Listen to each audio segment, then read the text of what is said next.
صحیح. اور وہ اس چیز کی بیسکلی یہ نشاندہی بھی ہے کہ جو گورنمنٹ ہے وہ بہت زیادہ کنسرنڈ ہے ریگارڈنگ دا بزنس کمیونٹی. اور ہم دیکھ رہے ہیں کہ صرف پوسٹ الیکشنز نہیں, ابھی حکومت بننے کے بعد نہیں, بلکہ پری الیکشنز بھی ہم نے دیکھا کہ پی ایم این این نے مختلف چیمبر آف کامرس گئے, ان کے جو خیالات کا اظہار وہاں کی کمیونٹی نے کیا وہ سنا اور اپنے اپنے بھی کنسرنس شیئر کیے.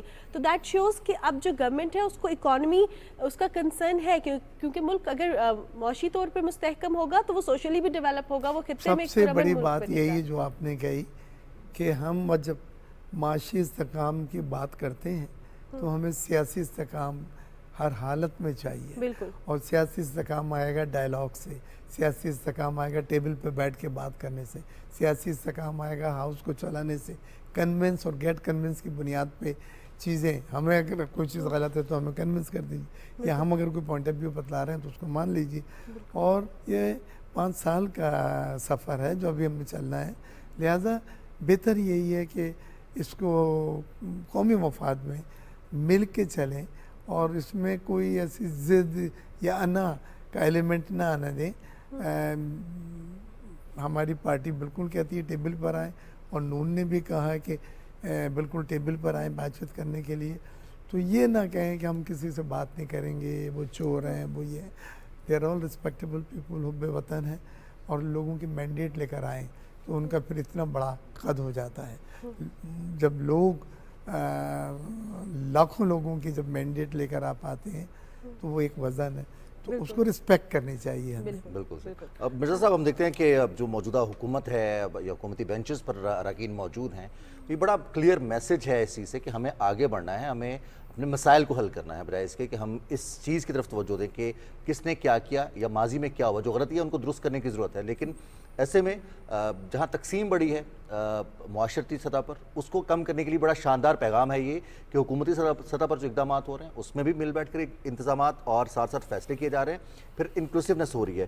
سروسز سیکٹر کی تھوڑی سی بات کر لیتے ہیں کہ ہم جہاں ایکسپورٹ کرتے ہیں اس پہ ہمارے اخراجات آتے ہیں, لیکن سروسز, اور خاص طور پر آپ نے بھی آئی ٹی کی بات کی, یہ ایک ایسا شعبہ ہے جس کی ضرورت بھی بہت زیادہ ہے اور اس پہ کم خرچ ہم سروسز دے سکتے ہیں اور زر مبادلہ حاصل کر سکتے ہیں. تو کراچی میں وزیر اعظم کے دورے کے دوران اس حوالے سے بھی بات ہوئی, خاص طور پر آئی ٹی ڈیولپمنٹ کے حوالے سے جو اپرچونیٹیز موجود ہیں وہ فراہم کرنے کے حوالے سے. دیکھیں آئی ٹی سیکٹر وہ ہے جس میں نہ مشینیں میں نے امپورٹ کرنی ہیں, نہ میں نے گیس کے لیے چکر لگانے ہیں کہ جی کنیکشن دے دیں. یہ وہ سیکٹر ہے جس میں آلریڈی ہمارے اسکل بھی ہیں, کوالیفائڈ لوگ بھی ہیں, اور ہم کمپیٹیٹیو ہیں, ہم بارے میں آتے ہیں جس کو کہتے ہیں, اور آؤٹ سورسنگ ہمارے ہو رہی ہے. ہم صرف ایک مسئلہ تھا آئی ٹی میں, اور وہ میں نے بڑے ہائیسٹ لیول پہ پاشا کے ساتھ بھی مل کے حل کرا دیا ہے. اور وہ مسئلہ یہ تھا کہ باہر سے جو پیمنٹ آتی تھی اس کے نظام کو چینلائز نہیں کیا ہوا تھا. وہ یہاں پہ جو فری لینسرز ہیں وہ اپنی پیمنٹ کے لیے بڑے پریشان ہوتے تھے. وہ پے پیل کے ذریعے جب منگاتے تھے اس میں 6 مہینے لگ جاتے تھے, کوئی آبجیکشن کر دیتا تھا. لیکن اب اللہ کا شکر ہے اسٹیٹ بینک نے خود فیسیلیٹیٹ کرنے کے لیے بینکنگ چینل کے ذریعے اس کو مسئلے کو حل کر دیا. یعنی اب پیمنٹ آپ جو کام کریں اس کی پیمنٹ, اور آپ کو اجازت بھی دی گئی ہے کہ اس میں فورن کرنسی میں آپ کچھ رقم رکھ سکتے ہیں جو ان کی ایک ڈیمانڈ تھی یا ضرورت تھی. تو اب اللہ نے چاہا, اور پچھلے مہینے ریکارڈ ایکسپورٹ بڑھی ہیں آئی ٹی کی. جی, پچھلے مہینے ریکارڈ ایکسپورٹ بڑھی ہیں. میں سمجھتا ہوں آئی ٹی سیکٹر میں بہت پوٹینشیل ہے. $5 بلین کہیں نہیں گئے آپ سالانہ ایکسپورٹ میں ایڈ کر سکتے ہیں فرام آئی ٹی سائڈ. اس کے بعد پھر باقی چیزیں ایگریکلچر اور منرل آتے ہیں, اتنے ہی امپورٹنٹ ہیں وہ. بٹ آئی ٹی سیکٹر میں ہمیں کچھ چیزیں نہیں امپورٹ کرنی ہیں, ہم صرف اپنی اسکلس کو ایکسپورٹ کرنا سروسز کی شکل. بالکل. اور یہاں پہ ہم دیکھتے ہیں کہ پاکستانی اسکلڈ لیبر کو دنیا میں بہت سراہا بھی گیا ہے کیونکہ محنتی بھی ہیں, اور یہاں پہ جو آن لائن اب ہم دیکھ رہے ہیں کہ فری لانسرز, اور حکومت نے بہت سے ان کو اب ایز بھی پرووائڈ کی ہے. خاص طور پہ یہ بڑا ایشو ہوتا تھا جو پیمنٹ کے حوالے سے آپ نے بات کی ہے. مرزا صاحب ایک اور چیز آپ سے جاننا چاہوں گی کہ اب ہم دیکھ رہے ہیں کہ چاہے وہ سعودی عرب کی انویسٹمنٹ ہو, چاہے وہ ایران کی انویسٹمنٹ ہو, دیگر ممالک کی انویسٹمنٹ ہو, یہ پاکستان میں آ تو رہی ہے, لیکن ہم نے اپنی ایکسپورٹ کوالٹی کو بھی انہانس کیا, محنت تو اس پہ کر رہے ہیں, لیکن پاکستان کو مزید بزنس فرینڈلی اسٹیٹ بنانے کے لیے اب